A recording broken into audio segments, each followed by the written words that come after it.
an American global conflict analyst who specialized in geopolitics, stateless nations, and the armed guerrilla movements, Dr. Thoreau Redcrow. Thanks for joining us today. Mm, Thank you. It's good to be here. Thank you.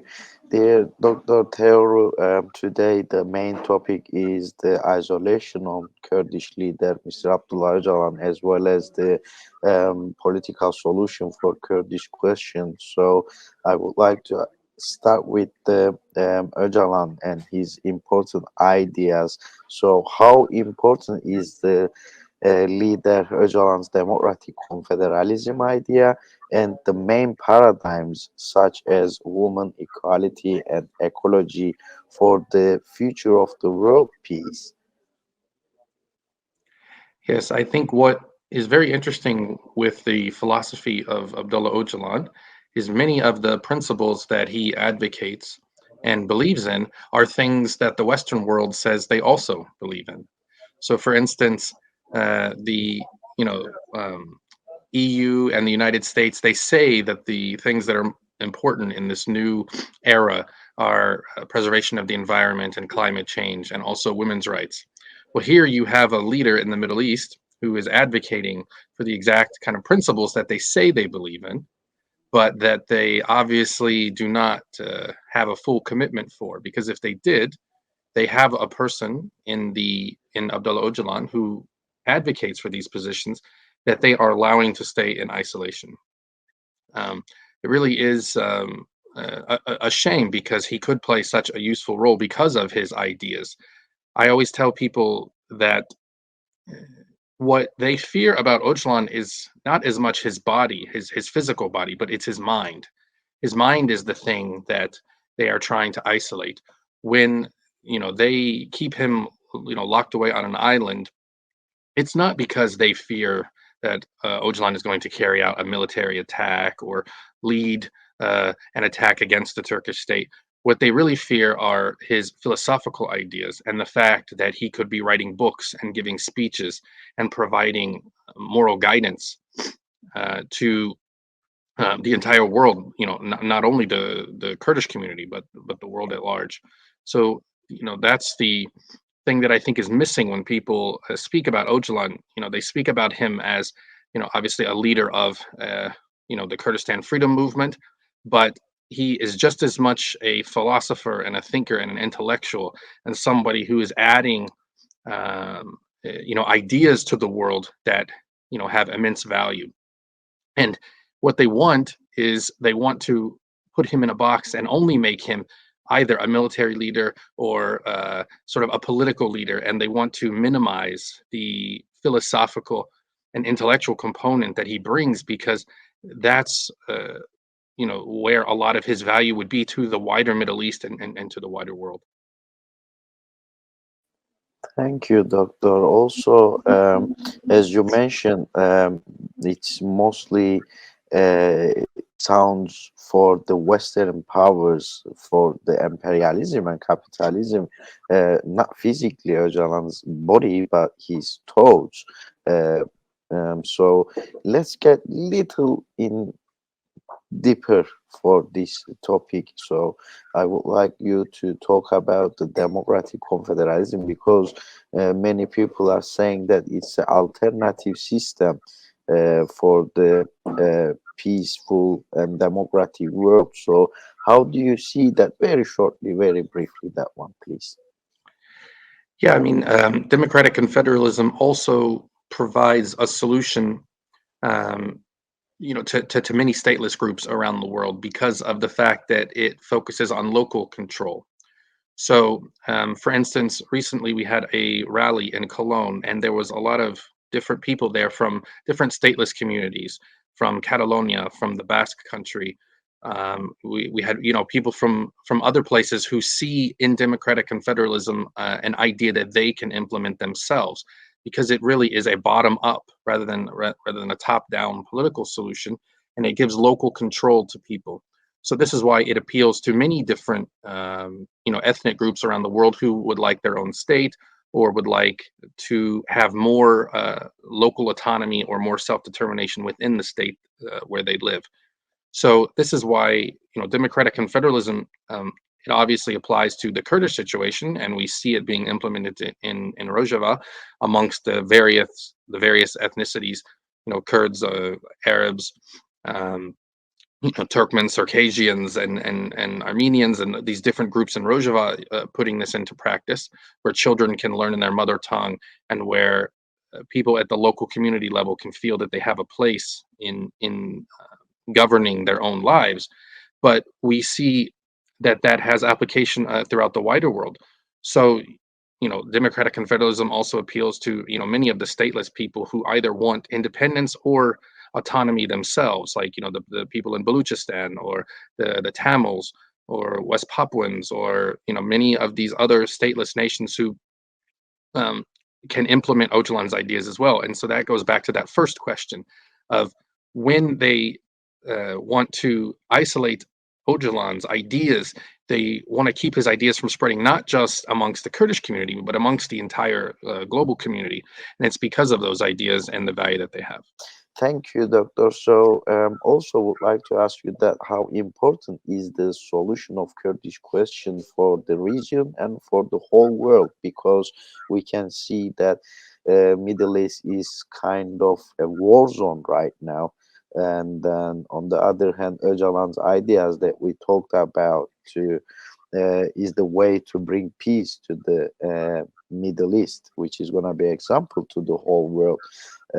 Also, the Kurds and their friends running a campaign since 10th of October, which is called Freedom for Öcalan, Political Solution for Kurdish Question. So, in that frame, how important is the solution of the Kurdish question, do you think? Yeah, the solution obviously is important to the 40 plus million Kurds, throughout Greater Kurdistan, but it's also, important for the entire Middle East region. I think there's no coincidence that the four states right now, overlapping Kurdistan, Turkey, Iraq, Iran, and Syria, in the case of Iraq, Iran, and Syria, these are some of the most volatile places of the last, several decades. And this is why, you see the U.S. military in Iraq and in Syria. You had the two Gulf Wars, so you have the current civil war in Syria, and now you have the conflict between Iran and Israel. So it's no coincidence that the Kurds are right at the center of all of these conflicts, not only because Kurdistan overlaps these areas, but because the states and regimes in these areas have characteristics that have been denying the Kurdish people their, human rights, and it's because of that those regimes now see all of this volatility.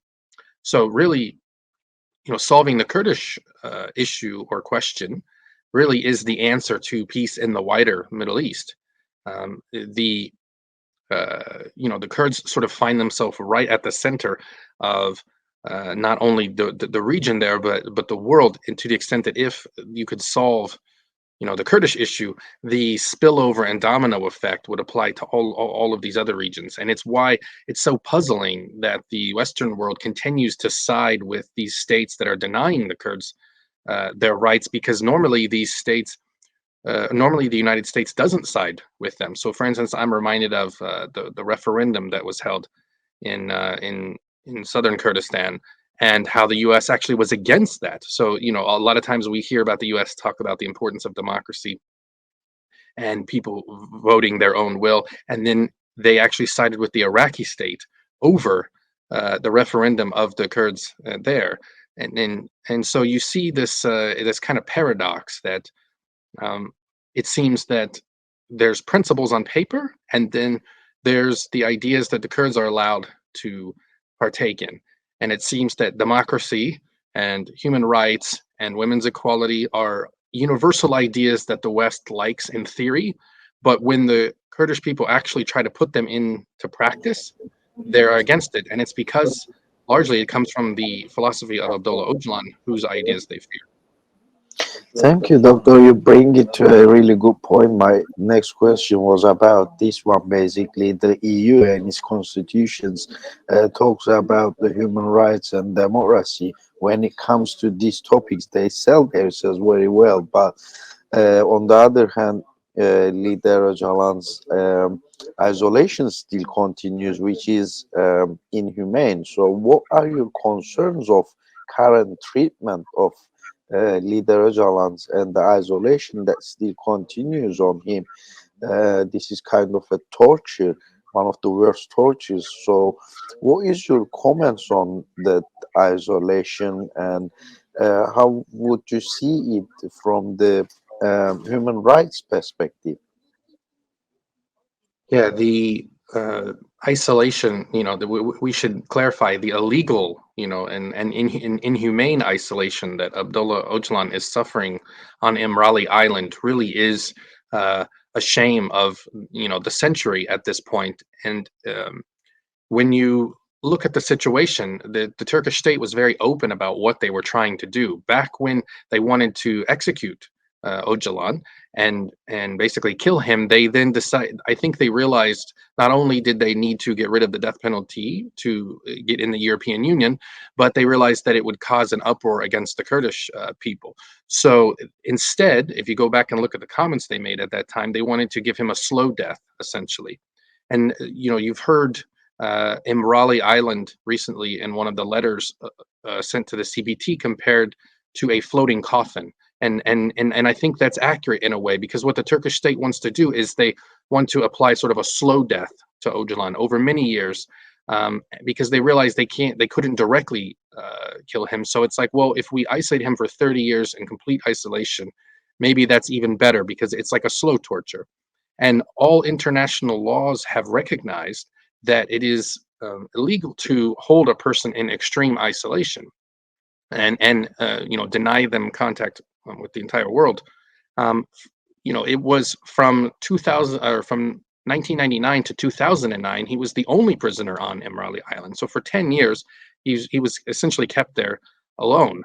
Um, and even when they added in, several other inmates, you see a situation where the Turkish state has tried to apply an extreme isolation. So, for instance, they at one point they were limiting all outside contact. There's the example that from his window on Imrali Island, he could see a small tree that he liked. And when the Turkish prison found out that he liked that tree, they cut it down. And so you see this kind of cruelty that they're trying to apply. And then even when like a small bush, I think, started to grow, again, and they remove that. They don't even want him to see green. They don't want him to see the sunlight. He years ago he complained to his lawyers that he couldn't get any direct sunlight, that he couldn't feel the wind on his face, that he couldn't feel the kind of basic things that a human being deserves, the kind of things that make us human. Isolation of this kind is an extreme, form of torture. Even though it's not physically, harming a person, you're not basically breaking their bones, but you're trying to break their spirit. And in some way, it's even deeper. It's kind of a a more painful way to treat a person. And so that this is what they have been essentially doing to him for a quarter century now. I mean, for 25 years. Your audience should imagine, the idea of what if someone told them that they were going to put, right now it's 2024. What if someone said they were going to lock you in a closet until the year 2049? How would you feel?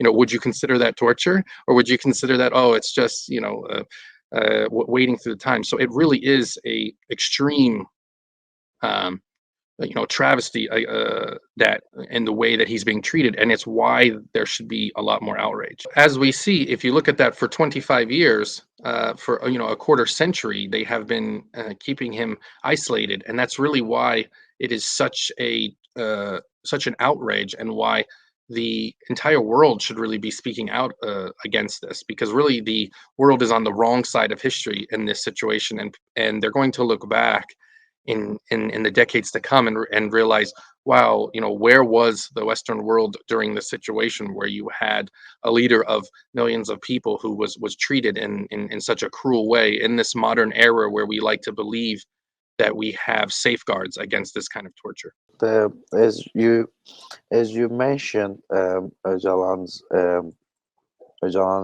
isolation is kind of one of the worst tortures. So, would like to ask you, how do you think Öcalan fight against this torture?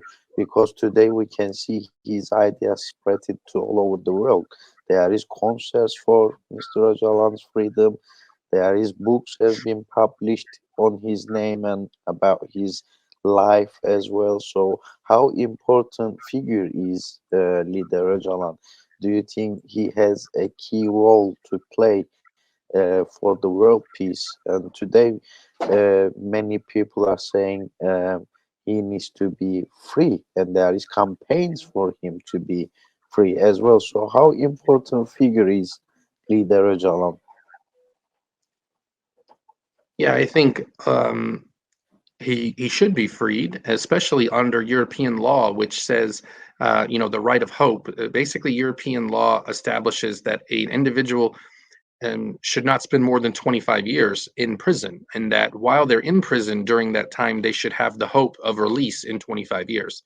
So, under that premise, he should actually be released now because he's in his 25th year. So, at some point, if Turkey was directly applying the real Council of Europe law and European Union law that, of the European Union which they would like to join, if Turkey was adhering to those principles, Öcalan would be released now at the 25-year point. And it's because Europe has decided that it is an important value that everybody should have the right of release one day and getting out of prison. What it is we don't want people to kind of languish in prison with the thought that I will never get out of here. I will never see my family again. I will never walk on the beach again. I will never climb a mountain again. And Europe has decided that even that form of I am locked away in here forever, that itself is cruel and degrading. And so he should have been released for that. And this global campaign that you see being led on his behalf is not just amongst the Kurdish people. As I spoke about earlier, when we were in Cologne recently at a very large rally, you had people from all over the world. We had, ministers from different countries. We had people from Iceland, Sweden, from Spain, Italy, from people from, all throughout the world, India, South Africa. And these people all came together speaking about Öcalan because they realized that the issue is larger than him as a person. It really speaks to the fact of the principles that Western civilization claims to believe in, and it really speaks to the idea of if they can do it to Öcalan, they can do it to anyone. If a system can cruelly treat him in this way, then they can do it to any other political prisoner throughout the world. And so it's why it's very frustrating when you see some of these Western NGOs who will focus on prisoners in Russia or in, China, countries that they see as competitors to the West or geopolitical foes of the West. They will focus on prisoners in those countries, but they ignore, one of the most important political prisoners in the entire world in Abdullah Öcalan because he's in a NATO country. So because he's in Turkey and Turkey is in NATO, it seems that they get a free pass to carry out a extreme, cruel form of torture that other countries wouldn't get a free pass on. If Öcalan was being held in China right now or in Russia, the United States would be his biggest advocate, and they would be speaking about, his freedom and why he should be released and why it's cruel to hold him there. But because of the geopolitical implications of it being in Turkey, they get the free pass. But we shouldn't have a world where the principles that you have to apply to only exist if you're a foe of the West and not if you're or a so-called ally, as Turkey pretends to be. Thank you, Doctor. So we haven't got much time left, so would like to ask you that important one as well. It's about the CPT, the Responsible Institution for Prevention of Torture, and it's the only institution that can visit Imrala Island where leader Öcalan is under isolation there. But the CPT doesn't share the reports of their visits to Imrala Island on their latest visit to Turkey. They didn't even go and visit the Imrala Island. So how do you see this picture, do you think EU and its institutions have double standards just because of the relations with the Turkey? Also, the EU always, as I mentioned earlier, sell itself very well on the democracy and human rights, but why this is not applied to leader Öcalan? Very shortly, please.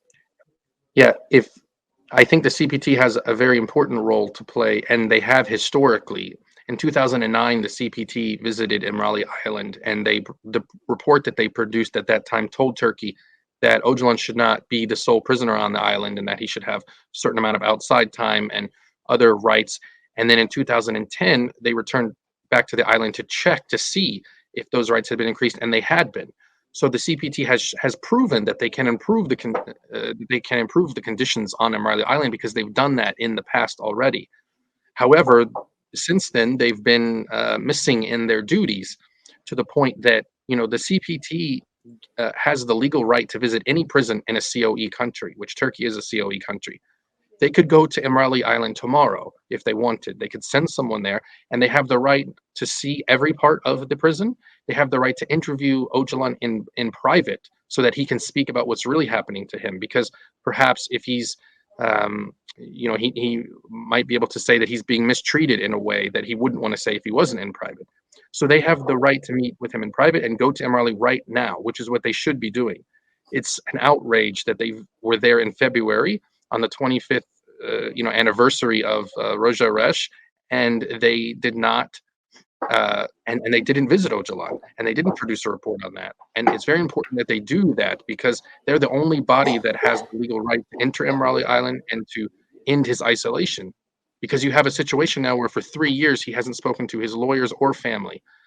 Um, so for over 36 months, nobody's heard his voice, nobody's seen his face. Nobody is aware right now of his health. Is he sick? Is he ill? How is he doing? Is he even on Imrali Island at this point, or have they moved him somewhere else? All of those things cannot be confirmed until the CPT meets with him and speaks with him and guarantees that he's alive and well. And so this is why it's so important that they visit there, because millions of Kurds are expecting them to do that and to guarantee his safety, because the isolation against Öcalan is not against him personally. It's really against the Kurdish nation and against the Kurdish people. Turkey is trying to punish the entire Kurdish community because they feel if they can enact cruelty on him, it will punish Kurds and cause them psychological trauma. And that's what their real goal is. So, we have to stop not only the isolation and torture of Öcalan, but stop the ways that they use this as a weapon against the wider, Kurdish community. Thank you, dear Dr. Thoreau Redcrow, an American global conflict analyst and specialized in geopolitics as well as the stateless nations. Thanks for joining us. Thank you for your valuable comments today. Thank you.